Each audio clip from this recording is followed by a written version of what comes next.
It should. All right, so I'm here with Katrina, who is one of our newest trustees. Actually, I was trying to remember how long it's about a year and a half. Is that right, Katrina, or is it longer? Yes, during 2020. So during lockdown. So it's great to have you on board, and you're not just a trustee, but you're also now the chair of the Audit and Risk Committee, which is a really important role as well, and I've been so since Tim Tamlin retired or moved from the charity about 6 months ago. So that's a learning experience. I think what would be great to start with is if you could give us a little bit about your background and Parkinson's. So why get involved in Parkinson's UK? What's the connection from your perspective, or what's the rationale? So my dad has Parkinson's. He was diagnosed in 2016, but he was exhibiting symptoms for about a decade before that. And to be honest, he's now in his mid-70s, and my mum insists that he was showing symptoms back in his late 30s. So it's certainly been a long journey for him and for me. So before my dad was diagnosed, Parkinson's was something I didn't really have any awareness of. It was, something that sounded not very nice that happened to other people. And then when my dad was diagnosed and I started reading up, reading that it's, the fastest growing neurological condition in the world. I think Parkinson's UK says that 1 in 37 in the UK of those alive today will be diagnosed in their lifetime. We should be shouting from the rooftops. It's a big thing, and we don't make enough noise. So for me, that was why I wanted to get involved. Brilliant. I couldn't agree more, by the way. We need to make more noise. But what made you go from having a clear sort of involvement and recognition of the fact that it's very personal when it's your father, to actually saying, well, I'm going to put myself forward as a trustee? How did that come about? Well, it's just really what are the skills that I have in my day job. I work in corporate finance for an insurance company, spending a lot of time looking at accounts and how businesses are run. So it was, how can I use the skills that I've got in my day job to help? I'm not a scientist. I can't find a cure. I wish I could. But how can I work in the background to support the charity, to find a cure, find better treatments, provide services to people who need them. And so you've been a trustee literally, a year and a half, coming up to 2 years. What's been the thing that has surprised you most, or you've learned from most in that time, and what's the area that you kind of feel has been most positive about your involvement in Parkinson's UK? I guess what surprised me the most is the sheer breadth of what Parkinson's UK does, just how much there is going on. I guess what people with Parkinson's might be focused on is what's the cure, and there's so much investment going into virtual biotech, but also looking at better treatments, the services that are out there, the pump priming of Parkinson's nurses, the support phone line. There's just so much that is being developed and looked at. So I think that's probably the thing that surprised me the most, is how much this organisation does. And aside from sort of the campaigning and lobbying that's given constant attention, and then in terms of my involvement, I think if I just look at the amount of sort of decisions I've been involved in, the variety of items that come to board meetings, and all that I've learned, I think that's probably the thing that I was most that's been most sort of satisfying for me personally. It's not just checking the numbers add up. Those numbers have big consequences for people with Parkinson's and those around them. So whenever you're looking at a set of numbers, you're thinking about the bigger picture. And how have you found taking over being the chair of the Audit and Risk Committee? How does that work? Well, I don't want to sound like a real bore, but I think it's fantastic. The chair of the Audit and Risk Committee may not be the most coveted position in town, but for me personally, making sure the charity is properly run, has the right controls and policies in place, and adheres to them, checks that the finances add up and the budget is stuck to, this is all the nuts and bolts that make sure the charity functions properly, and that the donations that people so generously make are used in the best possible way. Yeah, and to be honest, having someone who really cares about that and the passion that you've just demonstrated, I think does make a big difference. It doesn't make you sound like a bore at all. You're really, very generous of you, Gary. Yeah, you're in the right place. You're in the right place, and I can't help but comment on, you've got a world map behind you, and have you got a perspective on the fact that we're clearly, Parkinson's UK is the largest investor in research as a charity in Europe, but then you've got huge amounts of or huge numbers of people globally affected by Parkinson's.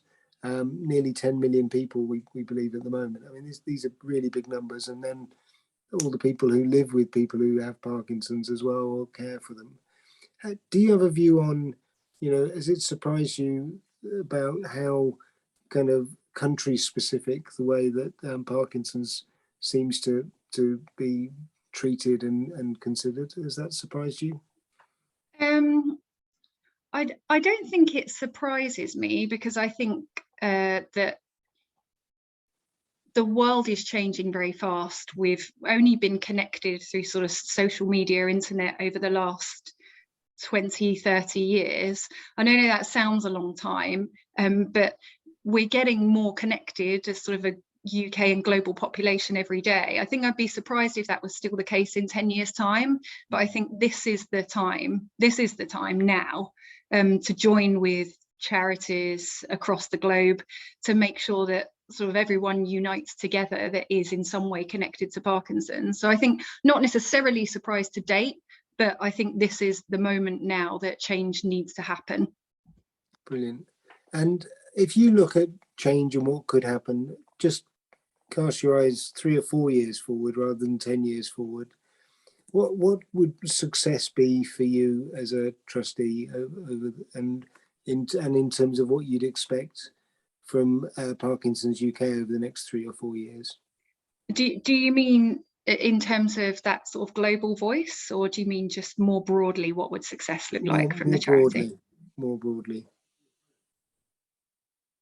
Well, certainly having some form of treatment that alleviates symptoms, that is at the very least on the near horizon.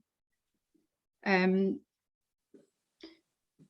I think success for me is, sorry, this is going to need a lot of editing, Gary.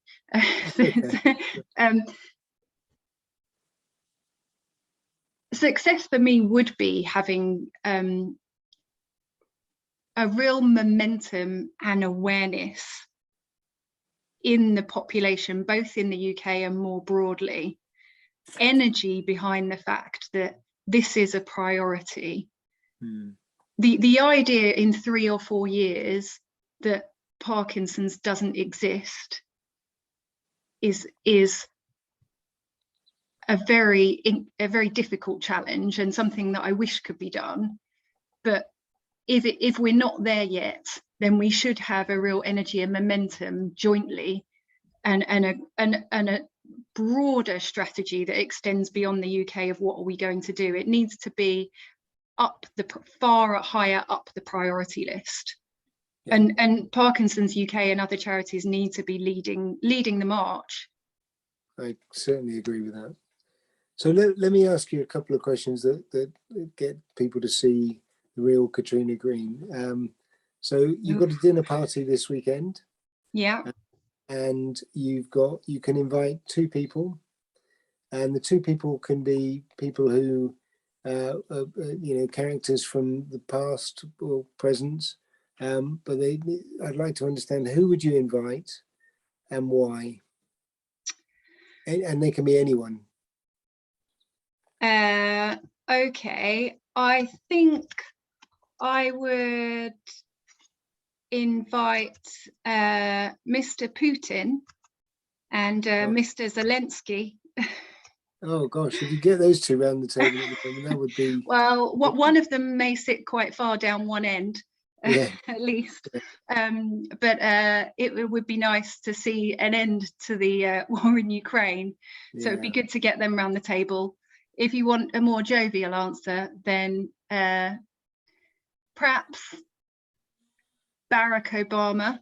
He would be very interesting to have dinner with. And let's have his wife along too. She seems like the fun one. Brilliant. Well, they're both interesting answers. I mean, the Ukraine situation clearly is desperate, and hopefully, it'd be so great to see some progress positively there, given the numbers of people fleeing and the real challenges. But Barack and Michelle Obama, you're not the first trustee who has. They're gonna be dining out on Parkinson's UK if we get the opportunity. And final question: your favourite book and why? Or film? You can choose a film instead. Film or book? Let me think. Nelson Mandela, Long Walk to Freedom. I'm guessing I'm not the only one that's potentially said that one either, but an absolutely inspirational book. Triumph over adversity, patience, discipline. I think patience, and such a role model in terms of the ability to actually look forward and turn real adversity into something positive and positive change, rather than 27 years on Robben Island. How you forgive after that is just unbelievable, isn't it? Incredible. Yeah, brilliant. Thank you very much, Katrina. It's been I hope I said something usable, Gary. Yeah, you said plenty. If I didn't, you can come back. There was some waffle in there, so it'll take some editing. So what we do is we edit it together so that we can get random things put, and we just take the not out of the Lord, or I wouldn't do, and we make it would do. I better turn. It's when you're dubbed with someone completely different that. Yeah, no, we won't do. It didn't go well. Let me just press the stop button.